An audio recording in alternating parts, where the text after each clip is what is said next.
إن الحمد لله نحمده ونستعينه ونؤمن به ونتوكل عليه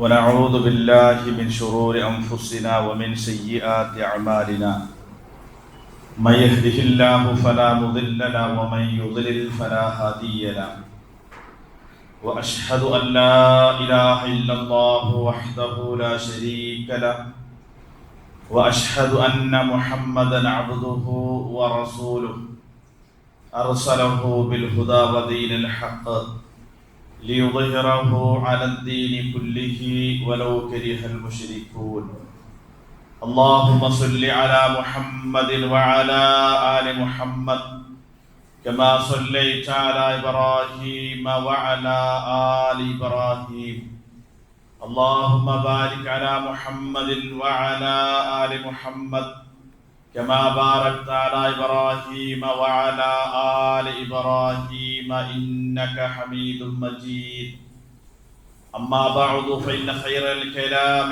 كلام الله وخير الهدي هدي محمد صلى الله عليه وسلم وشر الأمور محدثاتها وكل محدثة بدعة وكل بدعة ضلالة وكل ضلالة في النار أعوذ بالله من الشيطان الرجيم بسم الله الرحمن الرحيم يا أيها الذين آمنوا اتقوا الله حق تقاته ولا تموتن إلا وأنتم مسلمون يا أيها الناس اتقوا ربكم الذي خلقكم من نفس واحدة وخلق منها زوجها وبث منهما رجالا كثيرا ونساء واتقوا الله الذي تساءلون به والأرحام إن الله كان عليكم رقيبا يا أيها الذين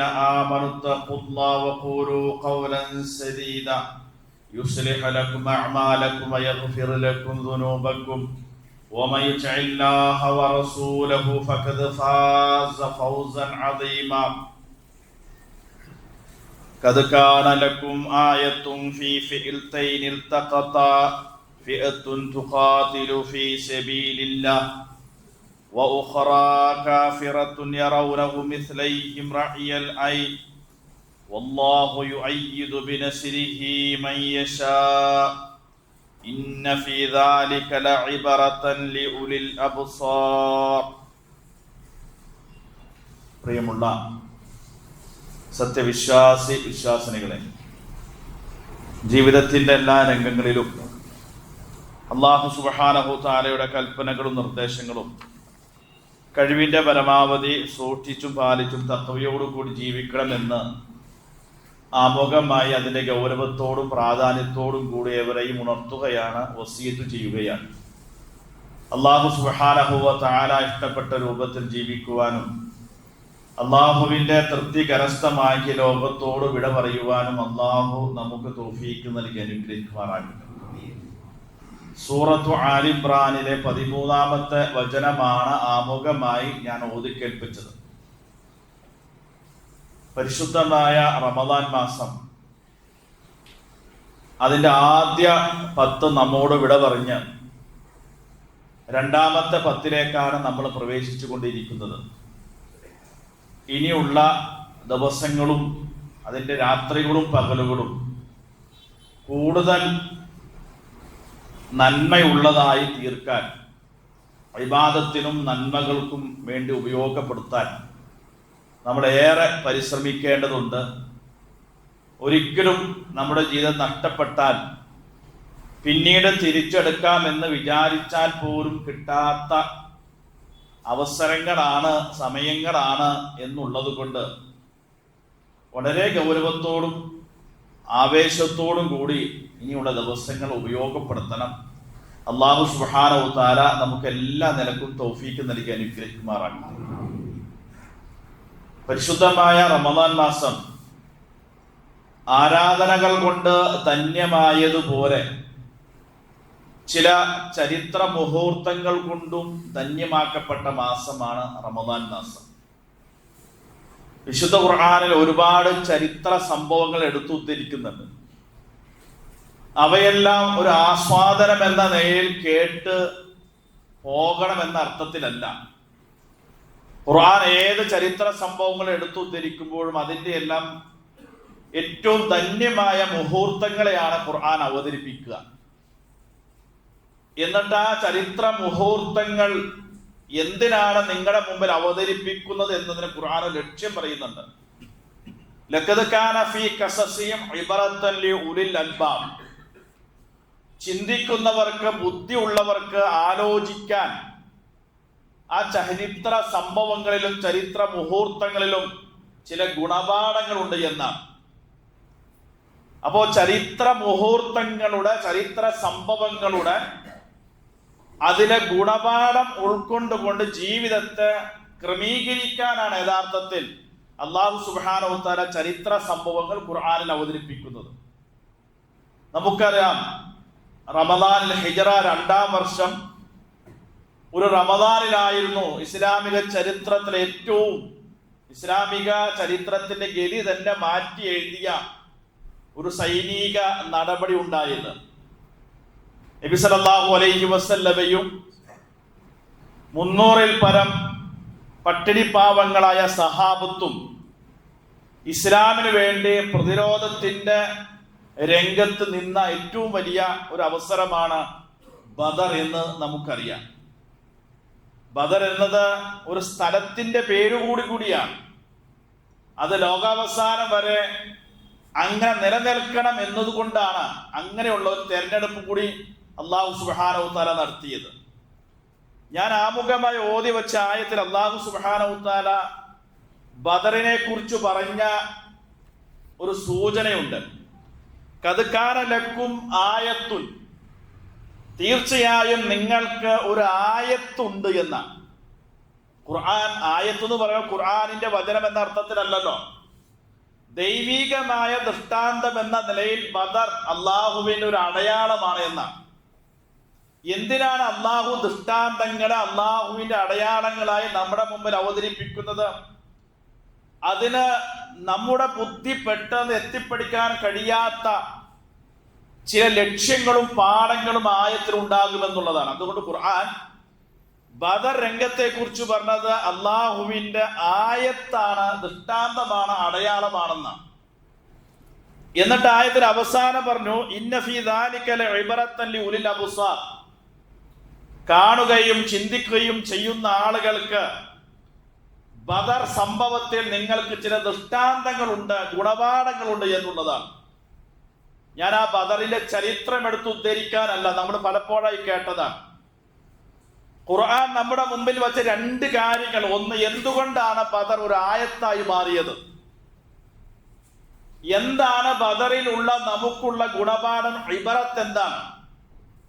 ആയത്തായി മാറുവാനും അതിലെ ഗുണപാഠങ്ങൾ എന്താണെന്നും പാഠം ഉൾക്കൊണ്ടുകൊണ്ട് മുസ്ലിം സമൂഹം, ഇത് വ്യക്തിപരമായി മുസ്ലിങ്ങൾ സമീപിക്കേണ്ട ഒരു വിഷയമല്ല.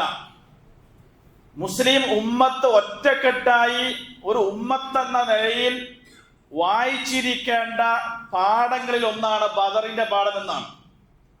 ആ നിലക്ക് മുസ്ലിം സമൂഹത്തിന്റെ കെട്ടുറുപ്പിനെ കൂടി സാരമായി ബാധിക്കാൻ സാധ്യതയുള്ള രംഗങ്ങളിൽ നമുക്ക് ബദർ ഒരു പാഠമായി കൊണ്ട് മനസ്സിലാക്കണം.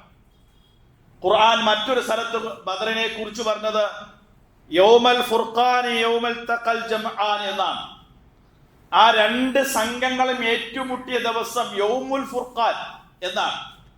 ഫുർഖാൻ എന്ന ഖുർആൻ വിശേഷിപ്പിച്ചത് ദൈവിക വേദഗ്രന്ഥങ്ങളെയാണ്. ഖുർആൻ അടക്കമുള്ള പൂർവികരായ വേദഗ്രന്ഥങ്ങളെയൊക്കെ ഈ ഖുർആൻ ഫുർഖാൻ എന്നാണ് പറഞ്ഞത്. എന്ന് പറഞ്ഞാൽ സത്യ വിവേചനത്തിന്റെ മാനദണ്ഡം എന്നാണ്. ഈ ബദറിനെ കുറിച്ച് പറഞ്ഞപ്പോൾ ഖുർആൻ പറഞ്ഞത് അത് യൗമുൽ ഫുർഖാനാണ് എന്നാണ്. അപ്പോൾ അത്രയും പ്രാധാന്യമുള്ള, ഗൗരവമുള്ള ഒരു വിഷയമായത് കൊണ്ടാണല്ലോ ബദറിനെ കുറിച്ച് അല്ലാഹു സുബ്ഹാനഹു വ തആല ആയത്തെന്നും യൗമുൽ ഫുർഖാൻ എന്നും പരിചയപ്പെടുത്തിയത്. നമ്മൾ ആമുഖമായി നമ്മൾ മനസ്സിലാക്കേണ്ട ഒരു സംഗതി, ഇസ്ലാം ഒരിടത്തും ഒരു സ്ഥലത്തു പോലും ഇസ്ലാമിന്റെ മതപ്രബോധനത്തിന്റെ ഭാഗമായിട്ട് ഒരു സൈനികമായ നടപടി സ്വീകരിച്ചിട്ടില്ല. ഇതൊരു വസ്തുതയാണ്.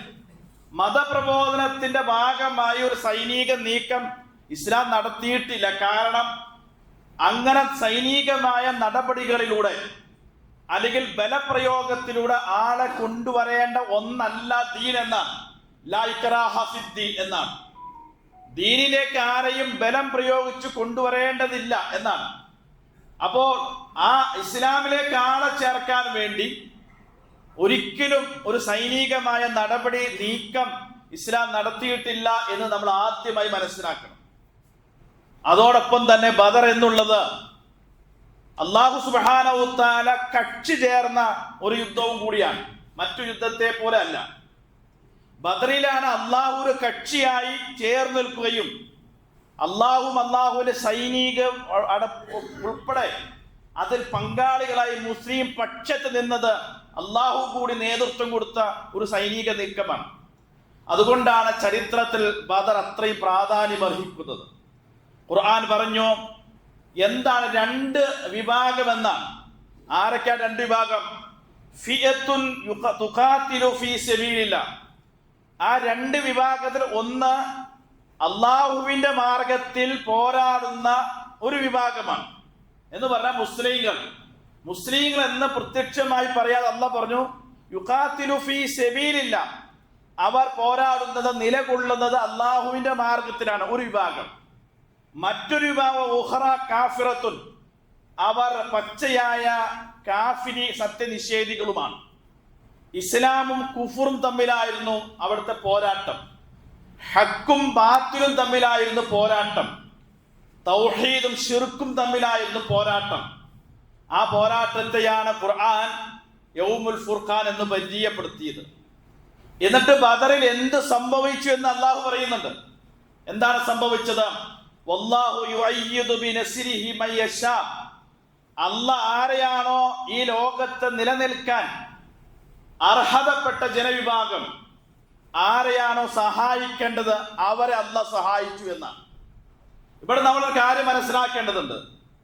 യഥാർത്ഥത്തിൽ ബദറിൽ മുസ്ലിങ്ങൾ ജയിച്ചതായിരുന്നില്ല. യഥാർത്ഥത്തിൽ അള്ളാഹു അവരെ ജയിപ്പിക്കുകയായിരുന്നു എന്നുള്ളതൊരു വസ്തുതയാണ്. എങ്ങനെ ജയിപ്പിച്ചത്? ഭൗതികമായി എല്ലാ നിലക്കും മുസ്ലിം സമൂഹം അന്ന് ദുർബലരാണ്. മുസ്ലിങ്ങളുടെ ദൗർബല്യത്തിന്റെ ആഴം ഖുർആൻ പറയുന്നുണ്ട്.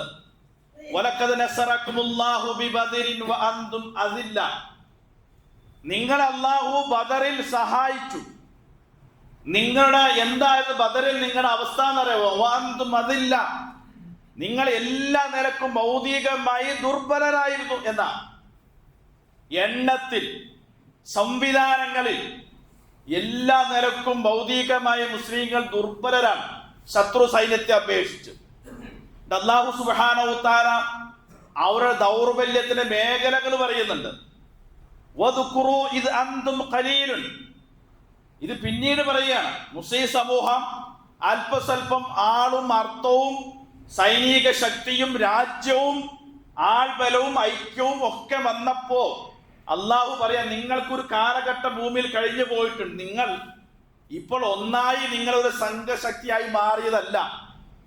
നിങ്ങൾക്കൊരു മറുവശമുണ്ട്. നിങ്ങൾ ആരായിരുന്നു ഭൂമിയിലെ? ഇത് അന്തും ഖലീലുൻ. നിങ്ങൾ ഭൂമിയിൽ ഏറ്റവും ന്യൂനപക്ഷമായിരുന്നു എന്നാണ്. മുസ്ലിങ്ങൾ എന്ന ന്യൂനപക്ഷ ബദറിലേക്ക് പോയപ്പോൾ എന്താ 40 പേരുമായിട്ടാണ് മുഹാജിറുകൾ ഹിജ്റ പോയത്. മക്കത്തുനിന്ന് പോകുമ്പോൾ ആകെ 40 പേരുള്ളൂ മക്കത്തുനിന്ന് ഹിജ്റ പോകാൻ. പിന്നെ അവിടെ ചെന്ന് ആദ്യം ചെന്നവരും ഒക്കെ കൂടിയിട്ടാണ് ഈ 313 എന്ന് പറയുന്ന ഒരു എണ്ണം തികയ്ക്കാൻ പറ്റിയ ഒരു എണ്ണം ഒന്നല്ല 313. അവരെ അപേക്ഷിക്കും 1000-ഓളം വരുന്ന സർവായുധ സജ്ജരായ എല്ലാ നിലക്കും സാമ്പത്തികമായ കഴിവുള്ള ശക്തരായ പ്രതാപികളായ ഒരു അറബ് സമൂഹത്തെയാണ് ഈ പാവപ്പെട്ട ഒട്ടിയ വയറുമായി പോയ ഒരു പാവപ്പെട്ട സമൂഹം നേരിടേണ്ടി വന്നത്. അല്ലാഹു നിങ്ങൾ ഭൂമിയിലെ ന്യൂനപക്ഷമായിരുന്നു. മാത്രമല്ല മുസ്തദഅഫൂന ഫിൽ അർദ്. ഭൂമുഖത്തെ അന്ന് ഏറ്റവും ദുർബലർ നിങ്ങളാണ്. ന്യൂനപക്ഷമാണെന്ന് മാത്രമല്ല നിങ്ങൾ ദുർബലരാണ്. തഖാഫൂന യതഹത്തഫകും മുന്നാസ്. അതോടൊപ്പം നിങ്ങൾ ഭയപ്പെട്ട് ജീവിച്ച കാലഘട്ടമായിരുന്നു. നോക്കൂ, ദൗർബല്യത്തിൽ എല്ലാ വശങ്ങളും, ഭയം, ദൗർബല്യം, ന്യൂനപക്ഷം, എല്ലാ നിലക്കും ദൗർബല്യത്തിൽ എല്ലാ വശങ്ങളും നിങ്ങൾ ഭൂമിയിലെ ഒന്നുമല്ലാത്തൊരു കാലഘട്ടം ഉണ്ടായിരുന്നു. നിങ്ങൾ ഇവിടെ വരെ എങ്ങനെ എത്തിയെന്നറിയാമോ? അങ്ങനെ ഫആവാക്കും, ഇങ്ങനെ ഒരു ദയനീയമായ സാഹചര്യം അല്ലാഹു നിങ്ങളെ ചേർത്ത് പിടിച്ചു. വഅയ്യദകും ബിനസ്രിഹി, അല്ലാഹു നിങ്ങളെ സഹായിച്ചു എന്നുള്ളതാണ്. അല്ലാഹു ചേർത്ത് പിടിക്കുകയും അല്ലാഹു അഭയം കൊടുക്കുകയും അല്ലാഹു അവരെ എല്ലാ നിലക്കും സഹായിക്കുകയും ചെയ്തപ്പോഴാണ് ഇപ്പോൾ പറയുന്ന ഈ പ്രതാപത്തിലേക്കൊക്കെ നിങ്ങൾ എത്തിപ്പെട്ടത് എന്ന് മുസ്ലിം സമൂഹത്തെ അല്ലാഹു സുബ്ഹാനഹു വ തആല ഓർമ്മപ്പെടുത്തുന്നുണ്ട്. ഇത് നമുക്കും ഒരു പാഠമാണ്. നമ്മുടെ പഴയകാല അവസ്ഥ നമ്മൾ ആരായിരുന്നു എന്നും വിദ്യാഭ്യാസ, മത, സാംസ്കാരിക, ധാർമ്മിക രംഗത്ത് മുസ്ലിം സമൂഹം എവിടെ നിന്നത് നമുക്കറിയാലോ. അവിടെ നിന്നൊക്കെ ഇവിടെ വരെ നമ്മൾ വന്നത് ഏതെങ്കിലുമായ ഭൗതികമായ ഒരു ശക്തിയുടെയോ അല്ലെങ്കിൽ ആൾബലത്തിന്റെയോ കഴിവ് കൊണ്ടൊന്നും അല്ല. നേരെ മറിച്ച് അല്ലാഹു സുബ്ഹാനഹു വ തആല ചില ഘട്ടങ്ങളിൽ മുസ്ലിം സമൂഹത്തെ ചേർത്ത് പിടിക്കുകയും സംരക്ഷിക്കുകയും അവർക്ക് കരുത്തു പകരുകയും ചെയ്തതിന്റെ ഫലമായിട്ടാണ് നമ്മൾ ഏറെക്കുറെ കേരള മുസ്ലിം സമൂഹം ഈ അവസ്ഥയിലൊക്കെ എത്തിപ്പെട്ടിരിക്കുന്നത് എന്ന് ഇടയ്ക്കു ചിന്തിക്കുന്നതും ഓർക്കുന്നതും നല്ലതാണ്. ബദറിൽ എന്തിനായിരുന്നു അവർ പോരാടിയത്? ഖുർആൻ ഒരു ലക്ഷ്യം പറയുന്നുണ്ട്. ആ ലക്ഷ്യമായിരുന്നു അല്ലാഹു സുബ്ഹാനഹു വ തആലയുടെ സഹായത്തിന് അർഹരാവാൻ അവരെ പ്രേരിപ്പിച്ച ഘടകം. എന്തായിരുന്നു ലക്ഷ്യം? നബി സല്ലല്ലാഹു അലൈഹി വസല്ലമ ആ ബദറിന്റെ തലേ ദിവസം നടത്തിയ ഒരു പ്രാർത്ഥനയുണ്ട്. ഇന്നും ചരിത്ര ഗ്രന്ഥങ്ങളിൽ അതിപ്രാധാന്യത്തോടുകൂടി എടുത്ത് പറഞ്ഞ ഒരു പ്രാർത്ഥനയാണ്. അല്ലാഹുമ്മ ഇൻ തുഹ്ലിക ഹാദിഹിൽ ഉസാബ, അല്ലാഹുവേ ഞങ്ങൾ കൊച്ചു സംഘമാണ്, പറയത്തക്ക വലിയ സംഘമൊന്നുമല്ല, കൊച്ചു സംഘമാണ്. പക്ഷെ നാളെ ഈ കൊച്ചു സംഘം ഈ ബദറിൽ പരാജയപ്പെട്ടാൽ എന്താ സംഭവിക്കുക? ലൻ തുഅബദ ഫിൽ അർദ്, പിന്നെ ലോകത്ത് നീ ആരാധിക്കപ്പെടൂല. അതാണ് വിഷയം. ഞങ്ങൾ ഇവിടെ പരാജയപ്പെട്ടാൽ അറബ് സമൂഹത്തിന്റെ ഗതി എന്താകും എന്നൊന്നും അല്ല വിഷയം. ലോകത്ത്, പിന്നെ അറേബ്യയിലല്ല, ലോകത്ത് നീ ആരാധിക്കപ്പെടുന്ന സാഹചര്യം ഉണ്ടാവില്ല എന്നാ. അത് ഒരു വലിയ പ്രാർത്ഥനയായിരുന്നു എന്നാ. സ്വാഭാവികമായും ആ സമൂഹത്തെ സഹായിക്കേണ്ട ബാധ്യത അല്ലാഹ് ഏറ്റെടുത്തതാണ്. എന്താ കാരണം? അവരില്ല എങ്കിൽ, ആ സമൂഹം അവിടെ പരാജയപ്പെട്ടാൽ അള്ളാഹുവിന്റെ ദീനിൽ നിലനിൽപ്പില്ല എന്നാണ്. നമ്മൾ ചിന്തിച്ചു നോക്കൂ. നമ്മൾ ഈ ആധുനിക മുസ്ലിം സമൂഹം, നമ്മൾ ഉൾപ്പെടെയുള്ള സമൂഹം, അല്ലാഹു സുബ്ഹാനഹു വ തആല ഒരു ബാധ്യത എന്ന നിലയിൽ നമ്മുടെ സംരക്ഷണവും സഹായം ഏറ്റെടുക്കാൻ പറ്റിയ നിലയിലാണോ നമ്മൾ ഉള്ളത് എന്നുള്ളതാണ്. നമ്മൾ ഇന്നില്ല എങ്കിൽ നമുക്ക് പറയാൻ പറ്റുമോ? നമ്മൾ ഇതേപോലെ ഇല്ല എങ്കിൽ ലോകത്ത് ഇസ്ലാം നിലനിൽക്കില്ല എന്നും ഈ ദീൻ തകർന്നു പോകുമെന്നും നീ ആരാധിക്കപ്പെടുന്ന സാഹചര്യം ഉണ്ടാവില്ല എന്ന് പറയാൻ നമുക്ക് എത്ര പേർക്ക് ധാർമ്മികമായി കഴിയും? അന്ന് സമൂഹത്തെ സഹായിക്കുന്ന അള്ളാഹുവിന്റെ ബാധ്യതയായിരുന്നു. അതുകൊണ്ടാണ് അല്ലാഹു സുബ്ഹാനഹു വ തആല ആ യുദ്ധത്തിൽ അള്ളാഹു തന്നെ കക്ഷി ചേർന്നുകൊണ്ട് അവരുടെ കൂടെ നിന്നുകൊണ്ട് ശക്തി പകർന്ന് അവർക്ക് ശാരീരികവും മാനസികമായി കരുത്തു പകർന്ന് ആ യുദ്ധം അവരിലൂടെ അല്ലാഹു സുബ്ഹാനഹു വ തആല വിജയിപ്പിച്ചു കൊടുത്തു എന്നുള്ളതാണ്. ഇതൊരു പാഠമാണ്. അള്ളാഹുവിന്റെ ദീനിനൊപ്പം നിൽക്കുകയും അള്ളാഹുവിന്റെ മാർഗത്തെ നിലകൊള്ളുകയും അള്ളാഹുവിന്റെ ആളുകളായി നിലകൊള്ളുകയും ചെയ്യുന്ന കാലം അത്രയും അല്ലാഹു സുബ്ഹാനഹു വ തആല നമുക്ക് എല്ലാ നിലക്കും കരുത്ത് പകർന്നുകൊണ്ട് ഏത് ശക്തികളെയും, ഈ ശക്തി എന്ന് പറയുമ്പോൾ നമ്മൾ മനസ്സിലാക്കുന്ന വിഷയമുണ്ട്. എന്താണെന്നറിയോ? മക്കത്തെ 13 വർഷക്കാലം നമ്മൾ മറന്നു പോകാൻ പാടില്ലാത്തൊരു സാഹചര്യം അത്. 13 വർഷക്കാലം മക്കയിൽ ആദർശപരമായ പോരാട്ടത്തിലായിരുന്നു നബിയും സഹാബത്തും. 13 വർഷക്കാലം ഒരു വഴക്കുണ്ടാകാതെ, ഒരു കലഹമുണ്ടാക്കാതെ, ഒരു തുള്ളി രക്തം പോലും വീഴാതെ നബി സല്ലല്ലാഹു അലൈഹി വസല്ലമ ആ മക്കയിൽ എല്ലാം സഹിച്ചും ക്ഷമിച്ചും നീണ്ട 13 വർഷക്കാലം നേടിയെടുത്ത സഹനത്തിന്റെ ഫലമായിരുന്നു ബദർ എന്നാണ്. ഇന്ന് നമ്മുടെ ആളുകൾക്ക് പറഞ്ഞത് ഞങ്ങൾക്ക് ബദറിലെ വാള് മദീന, വാള് കിട്ടിയാൽ ഞങ്ങളൊക്കെ ഇപ്പോൾ ശരിയാക്കും എന്ന അർത്ഥത്തിലേക്കാണ് ആധുനിക മുസ്ലിം സമൂഹം. അതുകൊണ്ടൊന്നും ആയില്ല കേട്ടോ, അതുകൊണ്ടൊന്നും ആയില്ല. 13 വർഷക്കാലം ആശയപരവും ആദർശപരവുമായി നബി സല്ലല്ലാഹു അലൈഹി വസല്ലം സമൂഹത്തെ പരാജയപ്പെടുത്തിയിരുന്നു. ആദർശപരമായി പരാജയപ്പെട്ടുകൊണ്ടാണ് നബി സല്ലല്ലാഹു അലൈഹി വസല്ലമയുമായി സായുധ പോരാട്ടത്തിന് അവർ വന്നത്. അപ്പൊ എവിടെയാണ് നിങ്ങൾ മനസ്സിലാക്കേണ്ടത്? ആദർശപരമായി പരാജയപ്പെടുമ്പോഴാണ് ഏത് സമൂഹവും കായികമായി നേരിടാൻ രംഗത്തിറങ്ങാം. ആദർശ പ്രചരണ രംഗത്ത്, ആശയ പ്രബോധനത്തിന്റെ രംഗത്ത് നമ്മൾ ശക്തരാണെങ്കിൽ നമ്മുടെ ആദർശത്തിന്റെയും പ്രബോധനത്തിന്റെയും മുമ്പിൽ പിടിച്ചു നിൽക്കാൻ ലോകത്ത് ഒരു ശക്തിക്കും ആവില്ല എന്നാണ്. അപ്പൊ നമ്മൾ പറയുന്ന നമ്മുടെ ശത്രുക്കളെന്നോ എതിരാളികളെന്ന് പറയുന്നവരെ ആദർശപരമായി പരാജയപ്പെടുത്താത്ത കാലത്തോളം ഒരു കായികമായി സായുധമായി അവരുടെ മുമ്പിൽ പോയി പെട്ടുന്നാൽ എങ്ങനെ നമ്മൾ വിജയിക്കുമെന്ന് മക്കാ മുശ്രിക്കുകൾ പരാജയപ്പെടാൻ കാരണം എന്താ? അവരെ ആദർശപരമായി പരാജയപ്പെടുത്തിയിട്ടാണ് നബി സല്ലല്ലാഹു അലൈഹി വസല്ലം മദീനത്ത് എത്തിയത്. അതും സഹനത്തിലൂടെ. ഏതാ സഹനം? റമദാനിൽ നടന്ന ഇരട്ടി സഹനം. 13 വർഷക്കാലത്തിന് ശേഷം വീണ്ടും അവിടെ വന്ന് 2 വർഷമായിട്ടുള്ളൂ. 2 വർഷമാകുമ്പോൾ സാമ്പത്തികമായ ഒരു ശേഷിയും ആ സമൂഹത്തിനുണ്ടായിരുന്നില്ല. ഉള്ളത് മുഴുവൻ മക്കത്താണ്. മക്കത്ത് വിട്ടേച്ചു പോന്ന കിട്ടിയ കുട്ടികളെയും പഴന്തുണിയുമായി നാട് വിട്ടൊരു സമൂഹമാണ് മദീനത്തുള്ളത്. അവരിൽ എന്താ ഉള്ളത്? ഒന്നുമില്ല. അവരോടാണ് നോമ്പ് നിർബന്ധമാക്കിയത്. അവരോട് 2-ാം വർഷം പറഞ്ഞ ഒരു വലിയ സൈന്യം നിങ്ങൾക്കെതിരെ വരുന്നുണ്ട്, നിങ്ങൾ പ്രതിരോധത്തിന്റെ മതിൽ സൃഷ്ടിക്കണമെന്ന് പറയുകയും അവരെ രംഗത്തിറങ്ങിയത് സഹനത്തിന്റെ പാതയിലൂടെ, ഒരു സഹനത്തിന്റെ മാസത്തിലൂടെയാണ്. അപ്പൊ ത്യാഗവും സഹനവും ഒന്നും ഇല്ലാതെ, അങ്ങനെ കരുത്താർജിക്കാതെ ഏതെങ്കിലും വൻ ശക്തിയുടെ മുമ്പിൽ പോയി എളുപ്പത്തിൽ ഞങ്ങൾ മുസ്ലിങ്ങളാണ്, അല്ലാഹ് ഞങ്ങളെ സഹായിക്കുമെന്ന വൈകാരികമായ ആവേശം കൊണ്ട് പോയി നിന്നാൽ പരാജയപ്പെടുകയുള്ളൂ എന്ന വസ്തുത കൂടി മുസ്ലിങ്ങൾ മനസ്സിലാക്കണം. നമ്മൾ മനസ്സിലാക്കേണ്ടതാണ്. എന്താ കാരണം അറിയുമോ?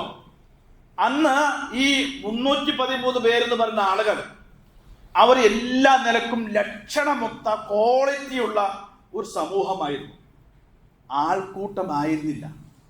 നമ്മൾ പറയില്ലേ കൗമാണെന്ന്. എന്തൊരു പ്രശ്നമായി ചില ആളുകൾ ചോദിക്കും, നമ്മുടെ കൗമിലാണോന്ന്. അങ്ങനെ ചോദിക്കാൻ തന്നെ പാടില്ല, നമ്മുടെ കൗമിലാണോന്ന്.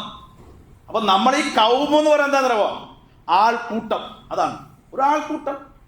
കാര്യമായ ലക്ഷ്യമില്ലാത്ത, ക്വാളിറ്റി ഇല്ലാത്ത, എല്ലാവരും ഒരുമിച്ച് കൂടിയ ഒരു ആൾക്കൂട്ടം. ഖുർആൻ മുസ്ലിം സമൂഹത്തെ പരിചയപ്പെടുത്തിയത് ഉമ്മത്തുൻ എന്നാണ്. എന്താ ഉമ്മത്ത് എന്ന് പറഞ്ഞാൽ? ലക്ഷണമൊത്ത ദൗത്യ നിർവഹണത്തിന്റെ ഭാഗമായി ദൗത്യം നിർവഹിക്കുന്ന ഒരു ലക്ഷ്യമുള്ള, എല്ലാ നില ക്വാളിറ്റിയുള്ള ഒരു ജനവിഭാഗത്തെയാണ് ഖുർആൻ ഉമ്മത്തൊന്നും പരിചയപ്പെടുത്തിയത്. അതുകൊണ്ടാണ് ഖുർആൻ പറഞ്ഞത് വകദാലിക ജഅൽനാകും ഉമ്മത്തൻ വസതൻ എന്ന, നിങ്ങൾ ലക്ഷണമൊത്ത ഒരു ഉമ്മത്തായി മാറണം.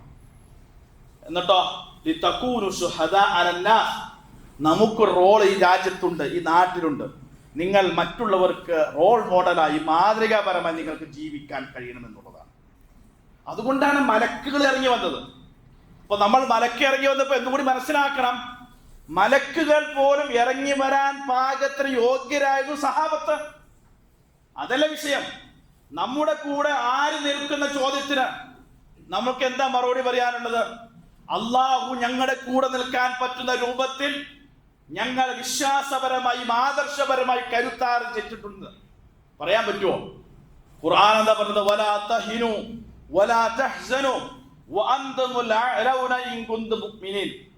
നിങ്ങൾ ആദർശപരമായി, ആശയപരമായി, വിശ്വാസപരമായി, ധാർമ്മികപരമായി, സാംസ്കാരികമായി നിങ്ങൾ കരുത്തരാണെങ്കിൽ ലോകത്തെ ഏറ്റവും വലിയ കരുത്തർ നിങ്ങൾ തന്നെ ആയിരിക്കുക.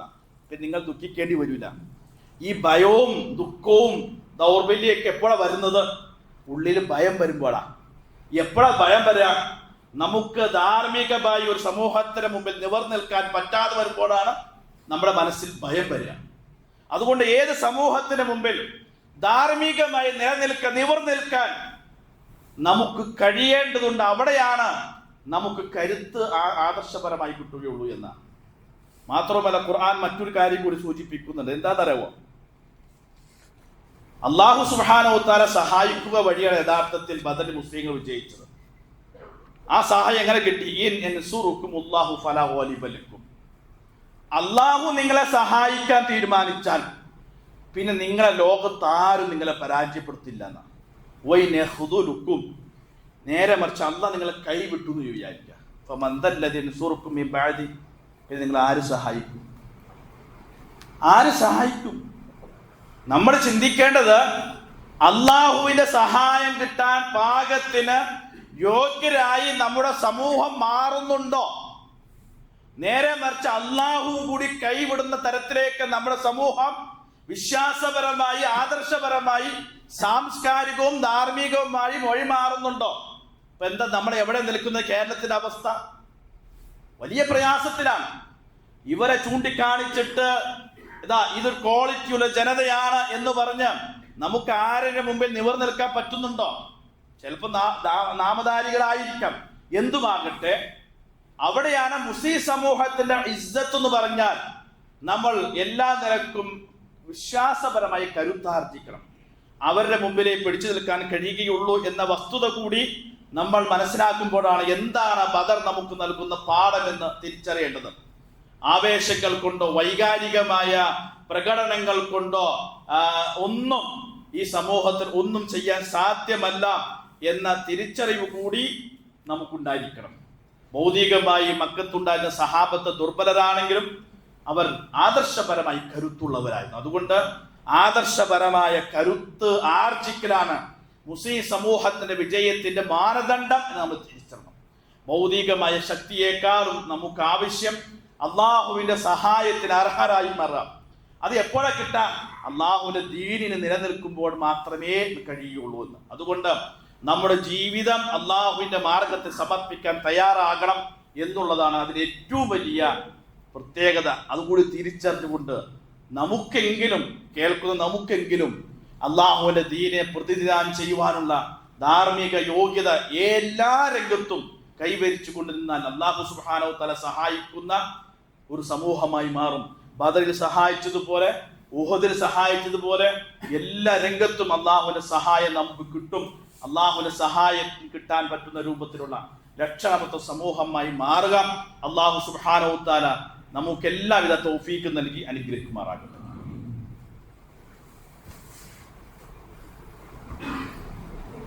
അൽഹംദുലില്ലാഹി റബ്ബിൽ ആലമീൻ വസ്സലാത്തു വസ്സലാമു അലാ അഷ്റഫിൽ മുർസലീൻ വഅലാ ആലിഹി വസഹ്ബിഹി അജ്മഈൻ. അമ്മാ ബഅദ്. ഒരിക്കൽ കൂടി അള്ളാഹുവിന്റെ കൽപ്പന പാലിച്ചുകൊണ്ട് ജീവിക്കണമെന്ന് ഉണർത്തുകയാണ്. നബി സല്ലല്ലാഹു അലൈഹി വസല്ലമ റമദാൻ മാസത്തിൽ ആരാധന കർമ്മങ്ങൾ വർദ്ധിപ്പിച്ചതുപോലെ ഏറ്റവും കൂടുതൽ താല്പര്യത്തോടു കൂടി സമീപിച്ചൊരു മേഖല ദാനധർമ്മത്തിന്റെ മേഖലയാണ്. ഉള്ളതുപോലെ കൊടുക്കുക എന്നതാണ് ഇസ്ലാം നമ്മെ പഠിപ്പിച്ച സംഗതി എന്നുള്ളതാണ്. നബി സല്ലല്ലാഹു അലൈഹി വസല്ലമ ദാനധർമ്മത്തെ കുറിച്ച് പറഞ്ഞ ഒരൊറ്റ വാചകതാക്കത്ത് മതി. ഇന്നല്ലാഹ യഖ്ബലു സ്വദഖ, തീർച്ചയായും സ്വദഖ ആദ്യം സ്വീകരിക്കുക അല്ലാഹുവാണ്. വയഖുദുഹാ ബിയമീനിഹി, അല്ലാഹു ആ സ്വദഖയെ അല്ലാഹുവിന്റെ വലത് കരം കൊണ്ട് സ്വീകരിക്കും. എന്നിട്ടോ ഫയുറബ്ബിഹാ ലിസ്വാഹിബിഹി കമാ യുറബ്ബി അഹദുക്കും ഫലുവഹു, നിങ്ങൾക്ക് വളർത്താൻ ഒരു ഒട്ടകക്കുട്ടിയെ കിട്ടിയാൽ നിങ്ങൾ എങ്ങനെയാണ് ഒരു ഒട്ടകക്കുട്ടിയെ വളർത്തുന്ന സൂക്ഷ്മതയോടെ നിങ്ങൾ കൊടുത്ത സ്വതക്കയെ അള്ളാഹു പരിപോഷിപ്പിക്കുമെന്നാണ്. നമുക്ക് ആ ഹദീസ് വിശദീകരിച്ച പണ്ഡിതന്മാർ പറഞ്ഞ സംഗതി എന്താ? നമ്മൾ ഒരു സ്വതക്ക ഒരാൾ കൊടുക്കുന്നു, അല്ലെങ്കിൽ ഒരു ബക്കറ്റിലേക്ക് നിക്ഷേപിക്കുന്നു. നമ്മുടെ കയ്യിൽ നിന്ന് ആ സ്വതക്ക അയാളുടെ കയ്യിൽ എത്തുന്നതിന് മുമ്പ് നമ്മുടെ കയ്യിൽ നിന്ന് ആദ്യം അത് വാങ്ങുക അള്ളാഹു ആണെന്നാണ്. ആദ്യം അള്ളാഹിന്റെ കയ്യിലെത്താം, രണ്ടാമതാണ് ആ വ്യക്തിയുടെ അടുത്തേക്ക് എത്തുക. അപ്പൊ നമ്മുടെ മനസ്സിന്റെ ആ ദാനം ഉണ്ടല്ലോ, മനസ്സറിഞ്ഞ് കൊടുക്കുന്നത് ആദ്യം അല്ലാഹ് സ്വീകരിച്ച് അവിടെ കെട്ടിപ്പൂട്ടി വയ്ക്കുകയല്ല. ഫയുറബ്ബിഹ, അതിനെങ്ങനെ വളർത്തിക്കൊണ്ടേയിരിക്കും. നോക്കൂ, അത്രയും വലിയ ഡെപ്പോസിറ്റാണ് അള്ളാഹുവിന്റെ മാർഗത്തിൽ കൊടുത്താൽ. ഒരു ഒട്ടക കുട്ടിയെ വളർത്തുന്നത് പോലെ സൂക്ഷ്മതയെ വളർത്തി പരിപോഷിപ്പിച്ച് നമ്മുടെ സ്വതക്കകളൊക്കെ അവിടെ ഉണ്ടാകുന്നർത്ഥം. അതുകൊണ്ട് നമ്മൾ കഴിയുന്നത് പോലെ അള്ളാഹുവിന്റെ മാർഗത്തെ ദീനി രംഗത്തൊക്കെയും ആ ദാനധർമ്മങ്ങൾ ചെയ്യാൻ നമ്മൾ പരിശ്രമിക്കണം. നമ്മുടെ പരലോകത്ത് വലിയൊരു മുതൽക്കൂട്ടായി മാറും എന്ന തിരിച്ചറിവ് നമുക്കൂടെ ഉണ്ടായില്ല. ഇന്നത്തെ നമ്മുടെ കളക്ഷൻ നമ്മുടെ സ്ഥാപനങ്ങൾക്ക് വേണ്ടിയുള്ളതാണ്. നമ്മുടെ കൊടുക്കുന്ന വിഹിതത്തിൽ നിന്ന് കേരളത്തിലെ പല സ്ഥാപനങ്ങളും പ്രവർത്തിക്കുന്നത് നമ്മൾ അറിയുന്നുണ്ട്. ചില പള്ളികൾ, മദ്രസകൾ, യത്തീംഖാനകൾ, അതുപോലെ തന്നെ ഹിഫ്ള് കോളേജുകൾ, അറബിക് കോളേജുകൾ, മറ്റ് സ്ഥാപനങ്ങളൊക്കെ നമ്മുടെയൊക്കെ ഒരു ചെറിയ വിഹിതം കൊണ്ടും കൂടി പ്രവർത്തിക്കുന്നുണ്ടെന്ന് അറിയുമ്പോഴുള്ള ആ ഒരു സന്തോഷം ഉണ്ടല്ലോ, അതിനുള്ള അവസരങ്ങളാണ്. അവിടെ ഇന്നത്തെ ആ കളക്ഷനിൽ പരമാവധി ആളുകൾ സഹകരിക്കണമെന്ന് സ്നേഹത്തോടു കൂടി എല്ലാവരും ഉണർത്തുകയാണ്. അല്ലാഹു സുബ്ഹാനഹു തആല നമ്മുടെ എല്ലാ സൽക്കർമ്മങ്ങളും നമ്മിൽ നിന്ന് സ്വീകരിക്കുമാറാക്കട്ടെ. നാം അനുഷ്ഠിക്കുന്ന നമ്മുടെ ഇബാദത്തുകൾ പൂർണ്ണമായി സ്വീകരിക്കുകയും അർഹമായ പ്രതിഫലം നൽകി അനുഗ്രഹിക്കുമാറാകട്ടെ. നമ്മുടെ രോഗികളായ ഒട്ടേറെ ആളുകൾ ആശുപത്രികളിലും വീടുകളിലുമായി ഒക്കെ ഉണ്ട്. അല്ലാഹു സുബ്ഹാനഹു തആല അവർക്ക് പൂർണ്ണ ശിഫ നൽകി അനുഗ്രഹിക്കുമാറാകട്ടെ. മരണപ്പെട്ടു പോയ ആളുകൾക്ക് അല്ലാഹു മഗ്ഫിറത്തും മർഹം നൽകി അനുഗ്രഹിക്കുമാറാകട്ടെ. ഇസ്ലാമിനും മുസ്ലിം സമൂഹത്തിന് അല്ലാഹു ഇസ്സത്ത് പ്രദാനം ചെയ്യുമാറാകട്ടെ. اللهم اغفر للمؤمنين والمؤمنات والمسلمين والمسلمات الأحياء منهم والأموات إنك مجيب الدعوات يا قاضي الحاجات. اللهم أجرنا من النار، اللهم أجرنا من النار، اللهم أجرنا من النار. اللهم أعز الإسلام والمسلمين وأذل الشرك والمشركين. اللهم أحينا على الكتاب والسنة ومتنا مع الإيمان والتوبة. ربنا آتنا في الدنيا حسنة